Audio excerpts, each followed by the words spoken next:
Today I'm going to show you how to make your own homemade granola that's so easy to customize to your taste, and this one celebrates beautiful in-season strawberries.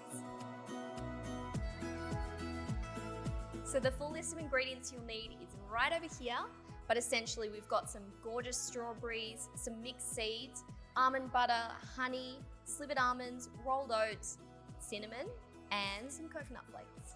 So the first step is dehydrating our strawberries because they're going to take quite a while. You can skip this step and just buy some freeze-dried fruit if you prefer, or if you've got a dehydrator, it's also really great for this, but your oven on the lowest setting works just as well. Preheat your oven to 70 degrees. Sounds strange, but we need it really low because we're dehydrating those strawberries. Cut these into thin slices. Make sure they're all even, or as even as you can get it. It just means that it's going to dehydrate evenly in the oven. Strawberries are all sliced, so it's time to get them onto a lined baking tray. Just make sure they're not touching. Use 2 trays to space them evenly. It's really important. Second tray is done, so now we just take these off to the oven. They'll take about 3 hours and we'll flip them over in the last hour of cooking. These are all finished and look at them, they look gorgeous. They've kept that beautiful vibrant color because we had that low heat in the oven. So we'll take them off the tray and then it's time to get onto the granola.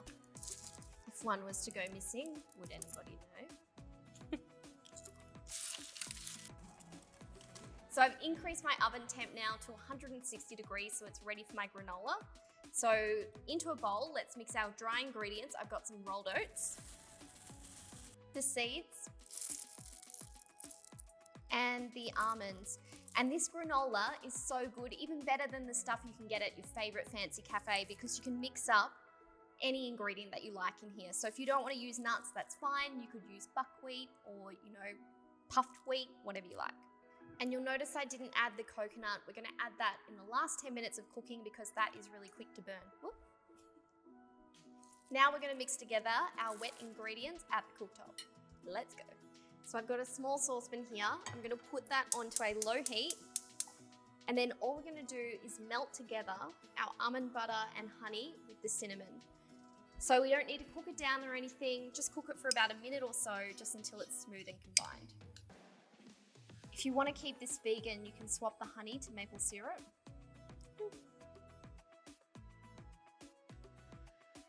This looks perfect, smells delicious. So while it's still hot, let's get it over and mix it with the dry ingredients. So we're going to add in that warm mixture and then stir quickly to incorporate.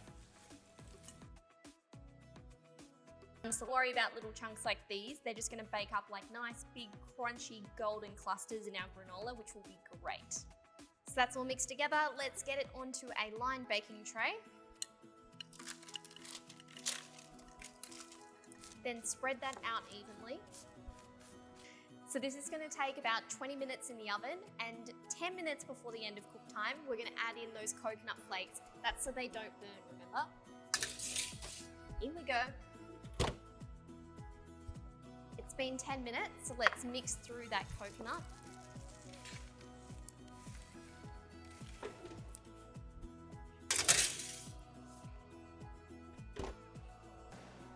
Let's have a look, it should be done. Check that out, super golden, crispy, delicious. You can see those nut clusters in there.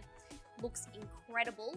So let's bring it over. We're gonna let it cool completely, then mix in the strawberries. So this is cooled down now, so it's time to add the strawberries. We're gonna add them in gently so we don't break them up. Looks so pretty. It's time to get it into the airtight container. Got a lovely big jar here. It would actually be perfect to gift to someone, especially as we're leading closer to Christmas.